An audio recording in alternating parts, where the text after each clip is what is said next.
갈급하나이다.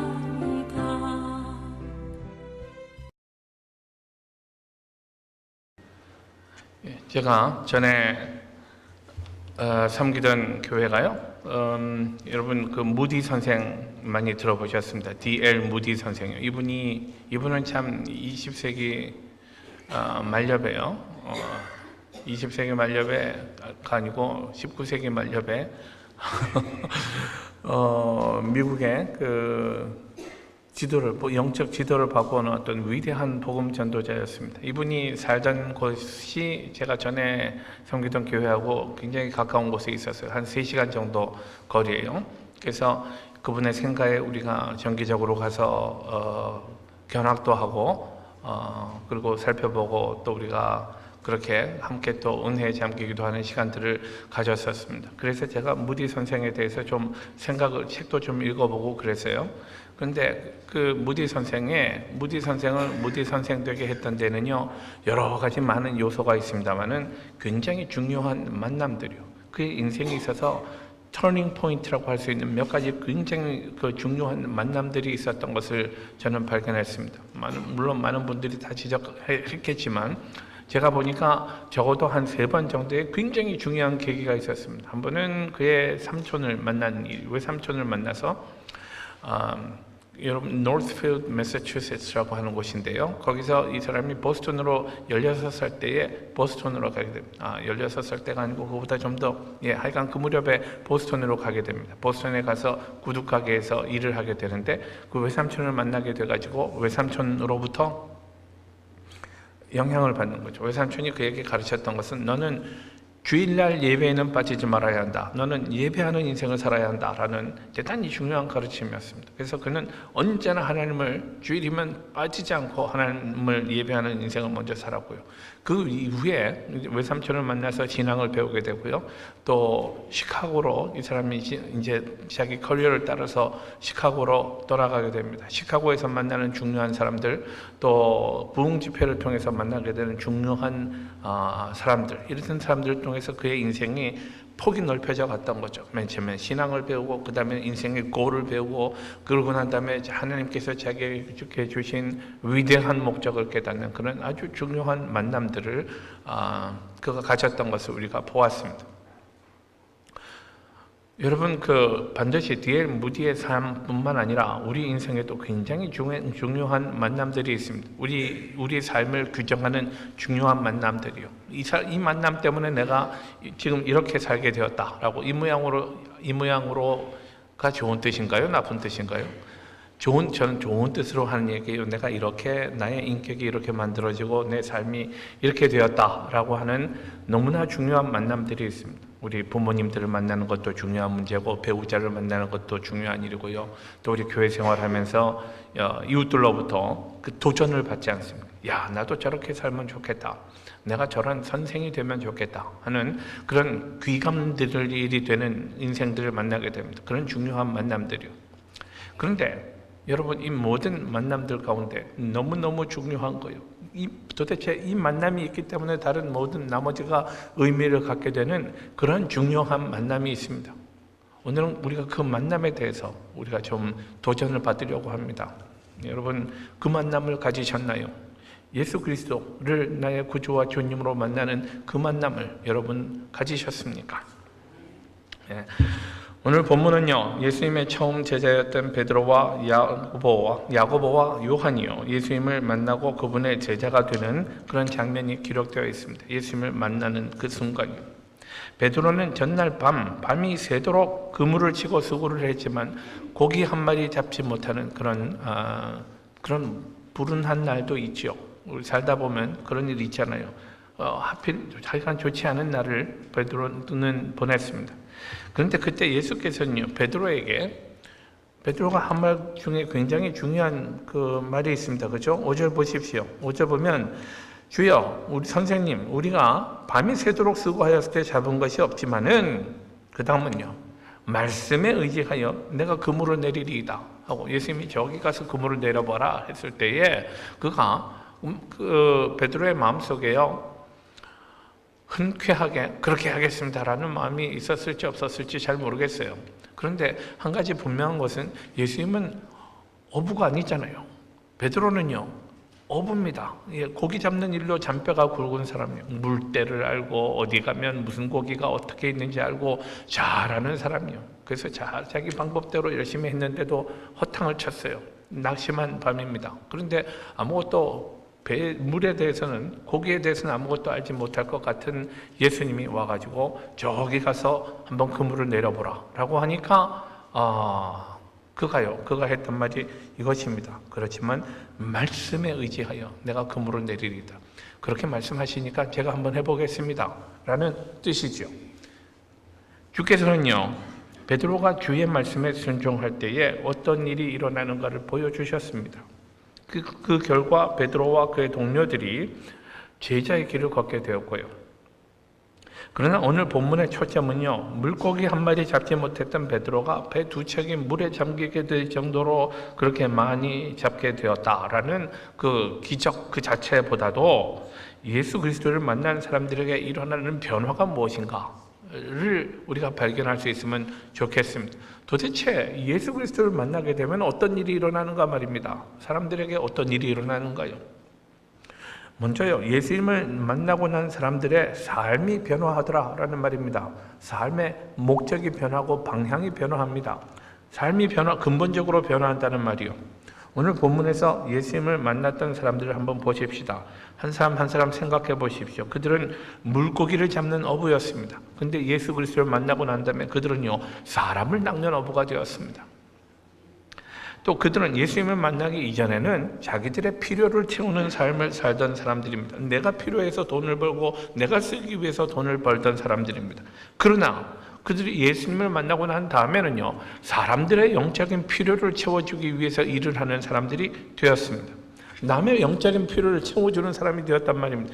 내 필요에 급급했던, 내 필요가 너무나 중요했던 사람들이 이제는 남의 필요를 생각하는 사람들이 되었다는 말입니다. 무엇보다도 그들의 삶이 자기 자신을 위한 삶이었습니다마는 예수님을 만나고 나면 예수 그리스도의 쓰임을 받는 존재예요. 내 자신을 위한 삶이 아니라 그리스도를 위해서 쓰임받는 존재로 살아가게 되는 이런 대단히 놀라운 변화들이 생겨나더라라는 말입니다. 이런 변화를 한 문장에 요약한 것이 오늘 11절 말씀입니다. 그들이 배들을 육지에 대고 모든 것을 버려두고 예수를 따르니라 라고 성경은 간단하게 말합니다만은요 이 가운데 나의 결단이 필요하고요 또 내 삶의 정리가 마음의 정리, 옛날에 이전의 삶을 정리하고 새로운 삶을 향한 어떤 결단이 필요하고 말이죠. 얼마나 복잡한 과정이 그 제자들의 내면에 있었겠는가 생각을 합니다. 그 결과 예수님을 만나고 내 마음에 어떤 그 근본적인 변화가 일어난 결과 그들은 예수 그리스도를 따르는 삶이 되었다고 예수를 따르니라 라고 했습니다. Follow Jesus요. 예수님을 따랐단 말입니다. 예수님 내 삶의 모범이 되고 내 삶의 목적이 되고요. 내 삶의 어떤 귀감이 되는 그런 인생을 살게 되었다는 말입니다. 낮이나 밤이나 즐거우나 괴로우나 배부르거나 굶주리거나 언제나 예수 그리스도를 따르는 삶이 되었단 말입니다. 오직 예수님이 가신 곳을 예수님의 발자국을 나도 따라가고요. 예수님이 하신 일을 나도 하고요. 예수님이 원치 않으시는 일, 싫어하시는 일이라면 나도 싫어하는 그런 인생이 되었다는 말입니다. 이것이 제자의 인생, 삶인 줄 믿습니다. 그들이 이렇게 예수 그리스도를 만난 후에 그분을 따르는 존재가 되었다라는 사실은요 외면상으로는 보이지 않는 그런 내면의 우리 그 내면의 본질적이고도 근본적인 그런 변화가 있었다는 사실을 의미합니다. 생각해 보십시오. 사람들은요 자기가 중요하게 여기는 것을 위해서 삶을 던집니다. 이 사람 제자들은요 다른 모든 것을 버려두고 예수를 따랐다고 했습니다. 예수 그리스도가 자기 인생의 가장 중요한 가치가 되었다라는 그런 의미입니다. 최고의 목표를 발견했다면 다른 것들은 다 하찮아 보이는 거죠. 그렇게 내가 다른 것들 때문에 시간을 허비할 이유가 없잖아요. 예수 그리스도 그분을 위해서 내가 살게 되었다라는 이 사실은 결국 예수 그리스도가 그분들에게 그 제자들에게 가장 중요한 그분이 되었다라는 그런 의미입니다. 그들이 다른 모든 것들을 다 내버려두고 예수님을 따르는 존재, 예수님의 말씀대로 사는 존재가 되었다라는 사실은 정말 중요하게, 그들이 인생에 있어서 정말 중요하게 여기는 것들이 바뀌어 버렸다라는 사실을 의미합니다. 그들은 고기보다도, 물고기를 잡는 일보다도, 또 물고기를 잡기 위해서 꼭 필요로 했던 큰 재산이었던 배요, 배보다도 더 중요하게 여기는 존재가 있었고, 그 존재가 다름 아닌 예수 그리스도였다라는 사실을 우리가 발견하지 않을 수 없습니다. 다른 그 무엇보다도 예수님이 더 귀한 존재가 그들 삶에 되었다라는, 가장 귀한 존재가 되었다라는 이런 사실을 우리가 생각할 수 있습니다.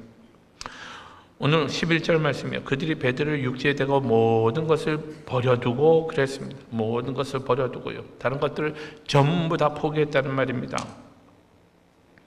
이전에 중요했던 것들, 자기들이 중요하게 여겼던 모든 것들을 다 포기했다고 했습니다.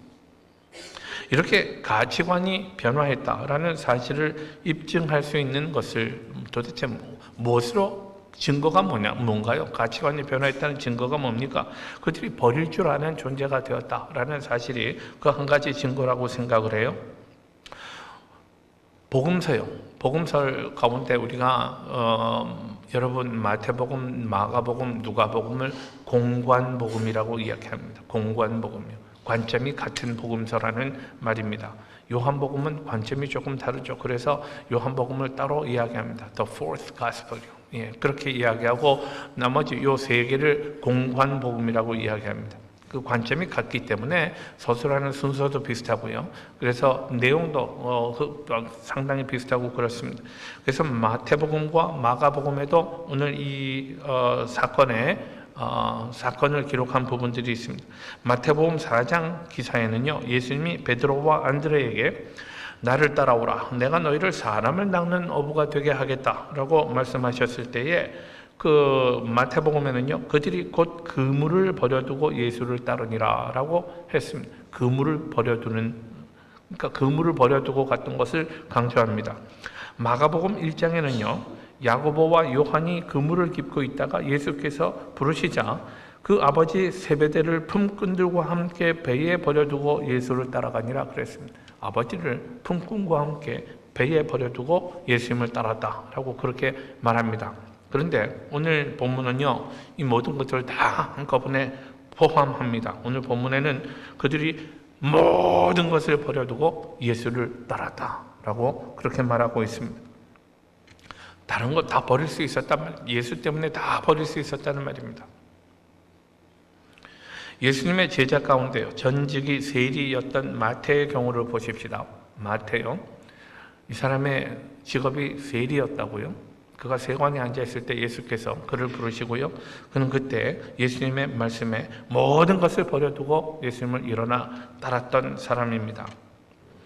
여러분 잘 아시다시피 예수님 당시에 세리라는 사람들은요, 오로지 돈이 목적인 사람들이었습니다. 내가 돈 한번 크게 벌어버리라 했던 사람들.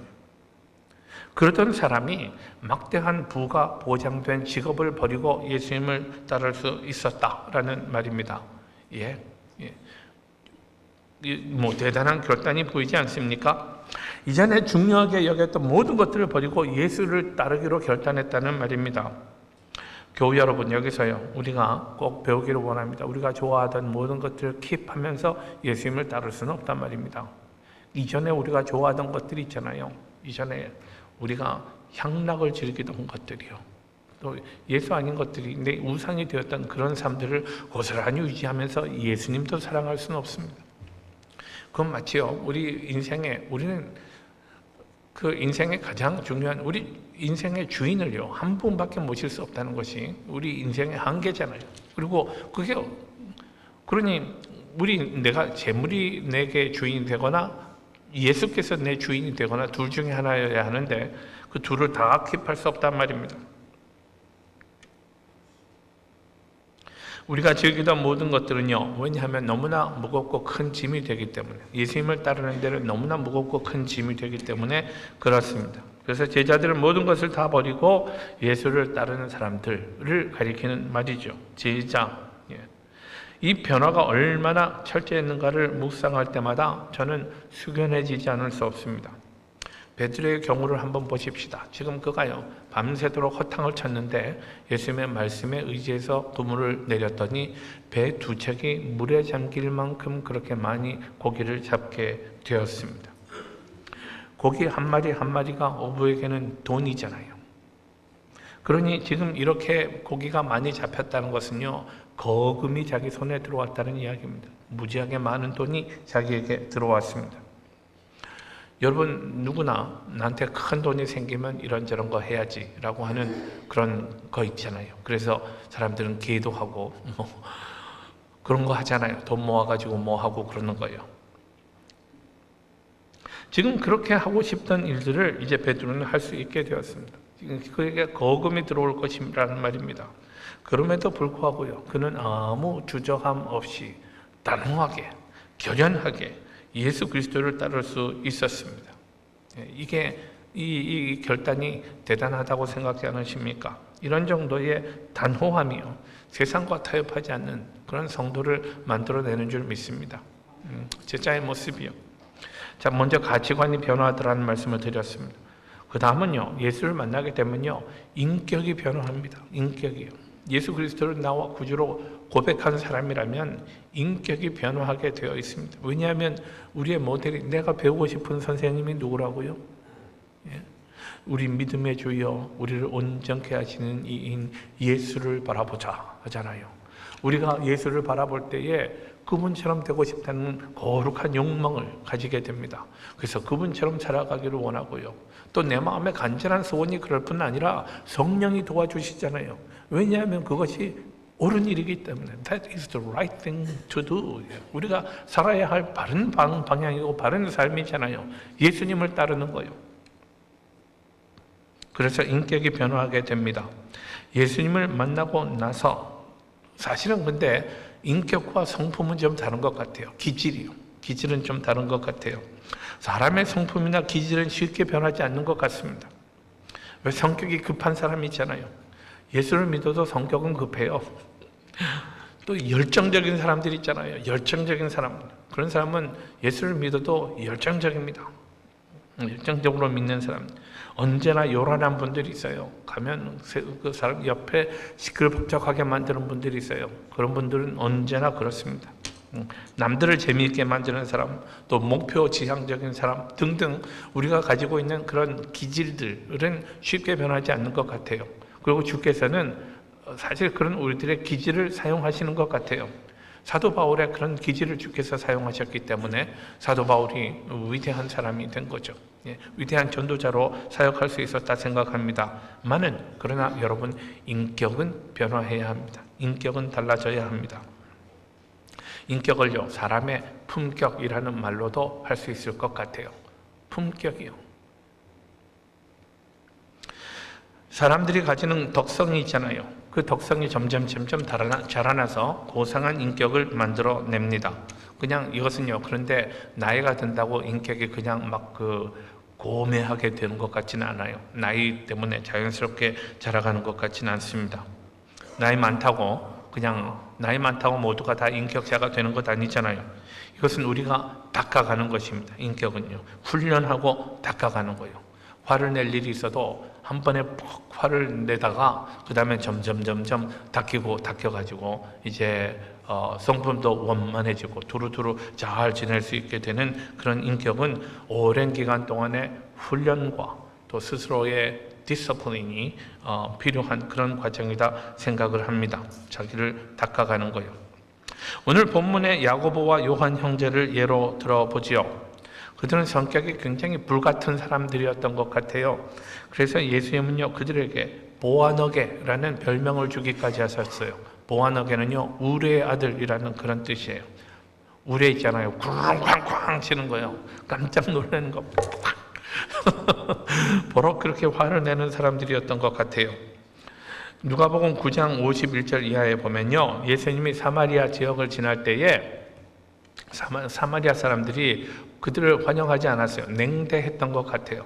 이 사실에 대해서 이 야고보 형제가 화를 냅니다. 사실 화도 나죠. 한편으로는 좀 이해는 해요. 왜냐하면 예수님이 무슨 자기들의 이익을 따라서 사마리아 지역으로 가신 것 아니잖아요. 예수님이 가신 데는 선의를 가지고 그곳 사람들에게도 복음을 전하기 위해서 가시고 말이죠. 언제나 예수님의 그 관심은 사람들에게 하나님 나라를 전하는 것이었습니다. 병든 사람 고쳐주고 복음을 전하고 그 다음에 천국을 보여주고 하는 것이 예수님의 관심사였습니다. 좋은 의도를 가지고 가는 분들한테 냉대할 것까지는 없잖아요. 그러니 아마 일부러 찾아가는데 말이죠. 냉대하는 걸 보면 마음이 상하죠. 아니 나를 위해서 온 것도 아니고 자기들에게 잘해주려고 왔는데 인간들이 왜 이러냐 해서 화가 날 수 있죠.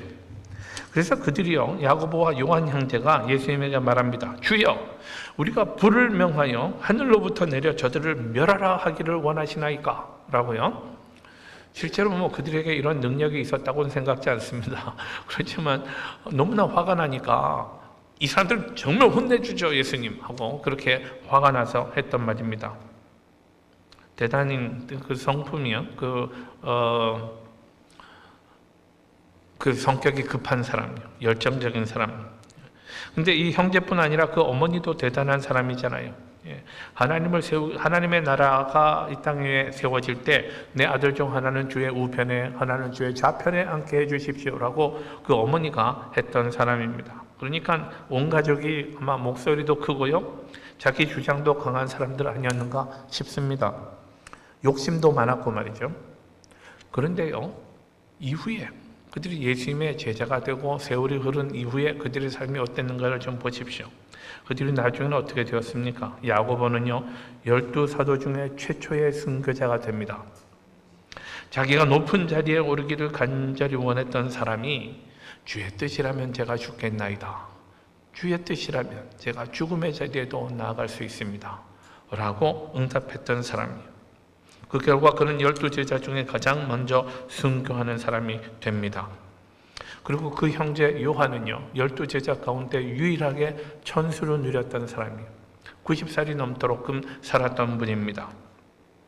오랜 세월 동안 초대교회의 기틀을 세우고 교회를 지켰던 사람이에요. 근데 무엇보다도 요한의 또 다른 별명이 뭔지 아십니까? 사랑의 사도였습니다. 사랑의 사도요. 주여, 저들에게 불을 명해서 온통 멸하라 하기를 원하시나이까? 라고 했던 사람이요. 이 다음에는 뭐라고 여러분, 하나님은 사랑이십니다. 하나님의 사랑이 여기 있나니 하면서요, 우리가 그를 먼저 사랑한 것 아니고 하나님이 우리를 먼저 사랑하셨습니다. 여러분도 서로 사랑하십시오. 그렇게 말하는 사람이 되었습니다. 하나님의 사랑을 우리가 받고 배웠으니 우리가 이렇게 사랑하는 것이 마땅하다고, 우리가 말과 혀로만 사랑할 것이 아니라 행함과 진실함으로 사랑하자고 입만 열면 사랑을 말하고 사랑을 권면하는 사람이 되었습니다. 기가 막힌 변화 아닙니까? 인격의 변화요. 이것이야말로 예수님을 만난 사람에게 나타나는 구체적인 증거인 줄 믿습니다. 그렇다면요, 예수님을 만난 사건이 도대체 뭐기에, 예수님을 만났다는 이 사건의 의미가 도대체 뭐기에 사람의 내면이 이렇게 변화하는가를 좀 보십시다. 오늘 본문 8절 보면요, 베드로가 자기가 이제 물고기를 많이 잡은 다음에요, 그 다음에 예수님에게 고백하는 장면입니다. 5장 8절 말씀이요. 우리 같이 읽습니다. 같이 읽어요. 시몬 베드로가 이를 보고 예수의 무릎 아래에 엎드려 이르되 주여 나를 떠나소서 나는 죄인이로소이다 하니 했습니다. 이 고백을 보면 예수님과의 만남을 통해서 사람들이 갖게 되는 영적인 각성이 표현되어 있습니다. 영적으로 깨달음이요, 영적인 깨달음이 표현되었단 말입니다. 먼저는요, 예수는 누구신가? 라는 질문에 대한 답이 여기 있습니다. 예수님 누구신가? 두 번째는요, 그렇다면 그분 앞에 서 있는 나는 누구인가? 라고요. 나와 예수 그리스도의 관계가 설정되는 그런 만남의 내용이 있었다라는 말입니다. 아까도 말씀드렸습니다마는 베드로는요, 고기 잡는 일에 잔뼈가 굵은 고기 잡는 전문가였습니다. 다른 일은 몰라도 고기 잡는 일에는 선수요. 당신이 누군지는 몰라도 고기 잡는 일은 내가 당신보다 훨씬 낫다라고 자부하던 사람이었습니다. 그런데 예수님의 말 한마디가 자기가 평생 쌓아올린 지식과 경험과 또 자기만의 노하우가 있잖아요. 남들에게 알려주지 않는 나의 비법이 있습니다. 그런데 그런 비법까지도 간단하게 뒤엎더라라는 사실을 예수님에게서 발견하게 되는 거죠. 사람이 볼 수 없는 물속 세계까지 들여다보던 그분이요. 나는 밤새도록 내가 알고 있는 그곳에서 수고를 다했음에도 고기 한 마리 잡지 못했는데 예수님이 와가지고 저기 깊은 데 가서 한번 그물을 내려보지? 했을 때 그래서 그 말씀대로 했더니 물고기가 이렇게 많이 잡히더란 말입니다. 그렇다면 내가 알고 있는 모든 지식과 나의 경험과 말이죠. 내가 알고 있는 비법까지도 초월하는 놀라운 능력을 가진 이런 놀라운 지식을 가진 이분은 누군가라는 사실을 그가 발견하게 되었던 거죠. 자기가 볼 수 없는 물속 세계까지라도 꿰뚫고 계시는 그분은 분명히 하늘과 땅과 바다와 또 그 속에 있는 것들을 지으신 하나님, 창조주 하나님이시라는 사실을 그가 깨닫게 되었단 말입니다. 그래서 말합니다. 주여라고요. 주여. 그 순간 베드로는 예수님의 무릎 아래 엎드려서 그분을 높일 수밖에 없었습니다. 주여, 당신은 나의 주님이십니다.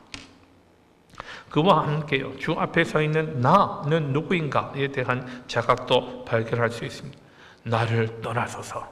나는 죄인입니다.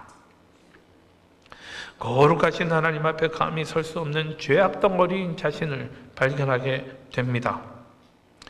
나는 괜찮은 사람이라고 생각했을지 몰라요. 난 남에게 해해 한 번 끼친 적도 없고 나는 내 나름대로 성실하고 도덕적인 삶을 살았습니다. 땀 흘려 일하고 나름대로 그래도 사노라고 열심히 살았던 사람입니다. 라는 그런 자부심을 가질 수 있었지요. 많은요. 그런 자부심이 창조주 하나님 앞에 설 때에 얼마나 쓸데없는 것인가를 그가 발견하게 된 거죠. 나에게 무슨 도덕적인 선함이 있는가? 나에게 무슨 거룩한 신앙적인 의로움이 있는가에 대해서 자기가 그리스도의 안목으로 바라볼 때에 그는 떨면서 엎드릴 수밖에 없었던 죄인이라는 사실을 고백하는 거죠. 그래서 주는 주여 나를 떠나시옵소서. 나는 죄인입니다. 내가 감히 주 앞에 설 수 없는 죄인입니다. 라고 고백하는 것입니다. 무기력하고 무능한 죄인. 이 사실이요. 예수 그리스도 그분이 누구신가에 대한 사실은 미스터리입니다. 우리가 예수님을 보고도요 믿지 않았던 수많은 사람들이 있잖아요. 예수님이 이 세상에 오신 그런 위대한 예수님의 그 사명을 사람들이 누구나 다 보고 알 수 있었던 건 아닙니다. 당시 유대인들은요 오히려 예수를 죽이기까지 한 사람들이요.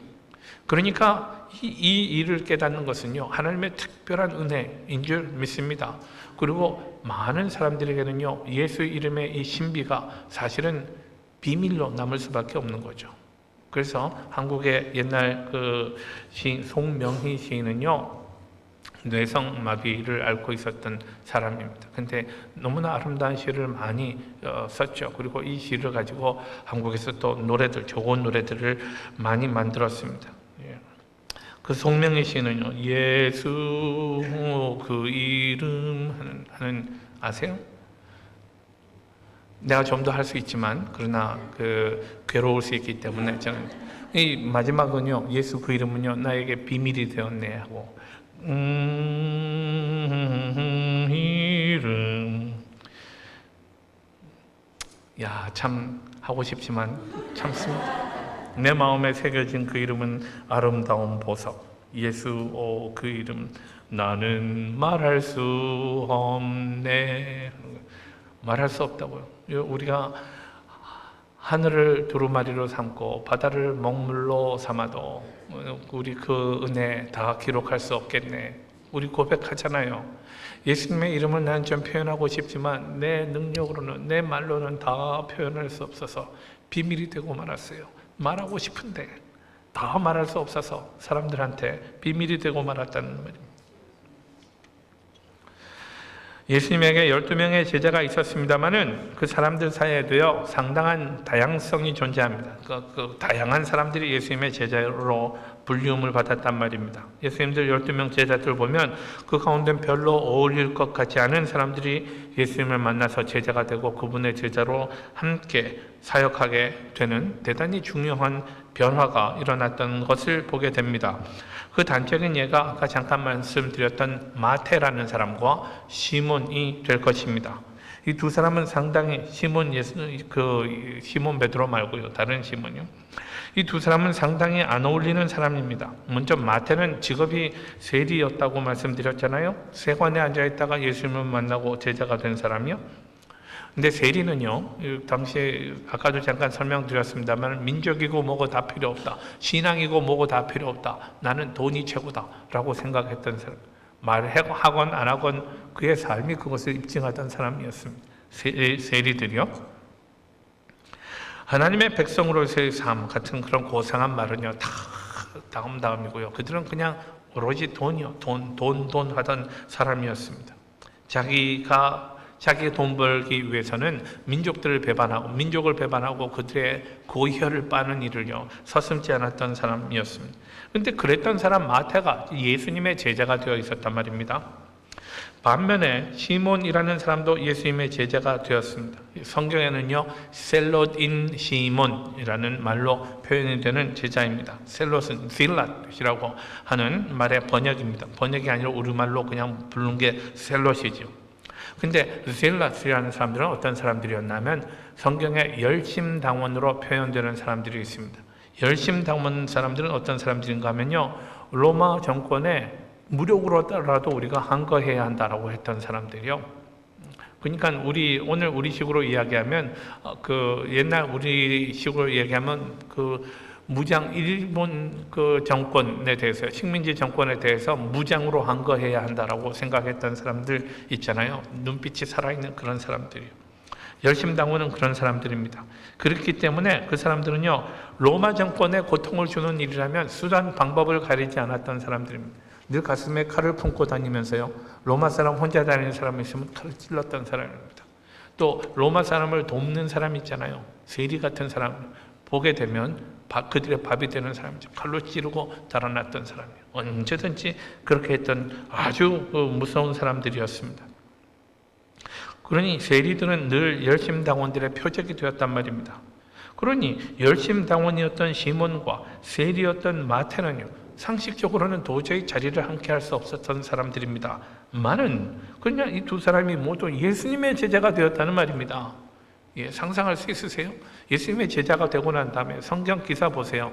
마태와 시몬이 무슨 다투었다는 기사가 있습니까?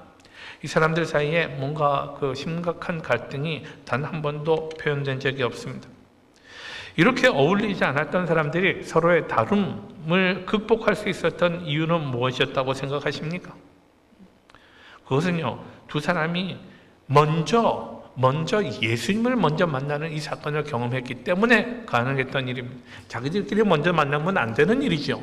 근데 예수님을 만나고 나서 인격이 변화하고 삶의 목적이 변화하고 난 다음에 서로 만나게 되었단 말입니다. 예수님 관계가 먼저고 그 다음에 이 사람들을 만나니까 이 만남이 가능해지더라라는 말입니다. 자기가 먼저 하나님의 은혜를 체험한 존재가 되었기 때문에 다른 사람의 문제에 대해서도 오직 하나님의 은혜에 의지하는 존재가 되었다는 말입니다. 모든 판단과 심판을 하나님께 맡기는 사람이 되었다라는 말입니다. 내 죄가 용서받았는데요, 그 감격으로, 그 감사함으로 남의 죄에 대해서도 주의 관점에서 바라볼 수 있게 되는 거죠. 내가 비판하고 정죄하고 내가 문제를 해결하려고 하기보다 오히려 하나님의 은혜에 맡기고요, 하나님의 인도하심에 맡기는 그런 관계가 만들어졌다는 말입니다. 사람들을 분노와 증오로 대하기보다 그리스도로부터 받은 사랑 때문에 나도 남을 용서하고 사랑할 수 있게 되었던 것입니다. 이것이 예수를 만나고 그를 따르는 사람에게서 일어나는 변화의 내용입니다. 내면이 이렇게 변화한단 말입니다. 사도 바울은 스스로를 가리켜서 나는 죄인의 괴수라고 불렀습니다. 자기 죄가 얼마나 큰지요. 실제로 그는 많은 그리스도인들을 핍박하고 고통을 주었던 사람이잖아요. 저는 그 마음에 이 사실이 그에게 언제나 아픔으로 남아 있었으리라고 생각을 해요. 그가 창조주 하나님을 만나고 그분 앞에서 나의 적나라한 모습을 비춰보았을 때에 나는 죄인 중에도 괴수였습니다 라고 고백할 수밖에 없었을 것입니다. 다른 사람들 생각할 것 없이 바로 내가 창조주 하나님 앞에 가장 흉측한 죄인입니다 라고 고백하게 되었던 것입니다. 그리고 이런 경험을 가진 사람들은 이제 다시는 되돌아가지 못하는 새로운 여정을 향해서 나아갑니다. 성도로서의 삶을 사는 거요, 제자로서의 삶을 사는 거요. 예수 그리스도를 만났습니까? 여러분 그 만남을 가졌는가요? 그렇다면 여러분은 새로운 사람입니다. 새로운 인격이요. 보라, 새 것이 되었도다. 우리는 새로운 인격이 된 사람들입니다. 가치관이 변화하고 인격이 변화한 사람이 됩니다. 하나님의 은혜를 강조하는 사람이 됩니다. 이웃을 그리스도의 눈으로 바라보게 됩니다. 우리 주님의 긍휼을 배워가게 됩니다. 이웃을 바라볼 때에 주께서 가지셨던 그 긍휼의 마음을 우리가 배워갈 수 있게 되는 것입니다. 요컨대 예수 그리스도를 만나기 이전과는 비교할 수 없는 거룩하고 고상한 인격으로 성장해 가는 것입니다. 사랑하는 성도 여러분, 그리스도의 제자로서 그 거룩한 만남을 가진 자들로서 변화된 삶을 능력 있게 살아가는 축복이 여러분 한 사람 한 사람에게 빠짐없이 임하기를 축원합니다.